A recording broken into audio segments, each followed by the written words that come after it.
Hello, Sir Edgar. Kamusta po? Redmond Experiment here. So, ito sir, testingin na natin sir yung unit na order nyo. The WE Glock 17 4 Series T5 Airsoft Gas Blowback Pistol. Okay? So, ayan sir. So, na-modify na to sir. Nakabit ko na yung, nakabit ko na yung buffer niya. Okay? Ayan, hindi ko alam kung nakikita. So, nakabit na yung buffer niya. Tapos test fire na natin. Ito yung magazine. Okay, so nilagyan natin ng 7 na bala. Nilagyan na natin ng gas. Okay. So, ito sir. Pasok natin. Always remember to keep your trigger finger out. Make sure that the muzzle is always pointed at a safe direction. Okay. Turning on the chronograph. Okay, so ayan sir. 0, 0. Okay, so ito. Firing. Ooh. Taas.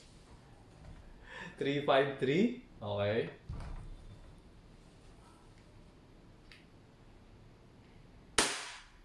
359.2.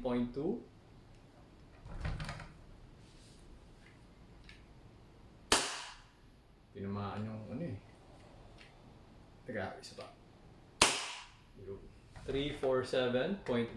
So kanina nag-0 eh. Hindi ko alam eh, minsan nag-0 eh. Parang, hindi ko alam. Parang pag sila tinamaan ko, so walang result. Or minsan siguro yung parang yung gas na nanggagalit dito, parang gano'n. Hindi ko masyado sure eh.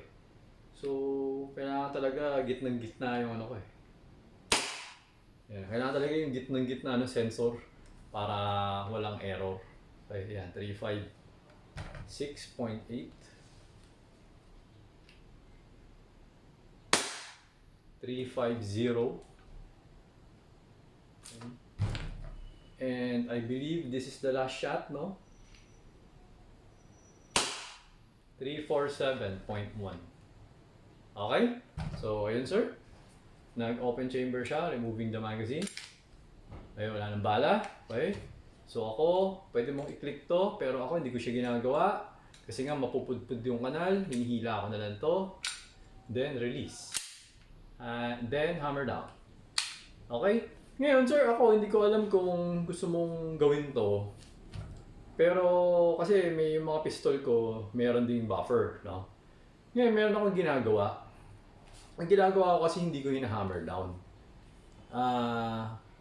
Ganyan siya, di ba? Tapos na, hindi ko siya hina-hammer down. Parang ang concept ko kasi, baka kasi mas mabilis siya ma-worn out kapag hina-hammer down mo parati. Okay, so, kung di ako nagkakamali, alam ko hindi siya naka-hammer down sa akin eh. Basta hinihiwalay ko lang yung magazine tsaka to, tapos hindi ko siya hina-hammer down. Pero, hindi ko alam. Pwede rin naman siguro yung hammer down. Nagkataon lang na parang ganun lang yung ginagawa ko. Okay? Tapos, naisip ko kasi na baka yung hammer spring baka lumambot ng konti. Ganun. Pagka ganun yung ginagawa ko. No? So, para mas magiging flexible yung hammer spring. Hindi ako sure eh. Pero, yun nga, yung isang magiging ano doon. Lalambot kasi yung hammer spring mo. So, yung FPS mo pwedeng humina. Kasi naka-engage yung hammer mo eh. Nag-guess mo ko ba ganyan-ganyan? Naka-engage yung hammer niyan. Kasi hindi mo hinammer down eh. So, yun lang yung ginagawa ko sa akin. So, wala lang. Na-share ko lang sa inyo. Kasi nga, ganun yung setup sa unit nyo. So, pwede nyo gayahin. Pwede nyo hindi gayahin. Nasa sa inyo. Basta kinuwento ko lang. Okay, so ayun sir. So ito, unit nyo, I'm going to put it hammer down. Okay, para at least yung spring nyo, yung hammer spring, hindi siya stress, hindi siya nagagamit. Para at least malakas pa rin yung palo nyo, yung FPS mo. Okay, so ito, hammer down. Okay, yun.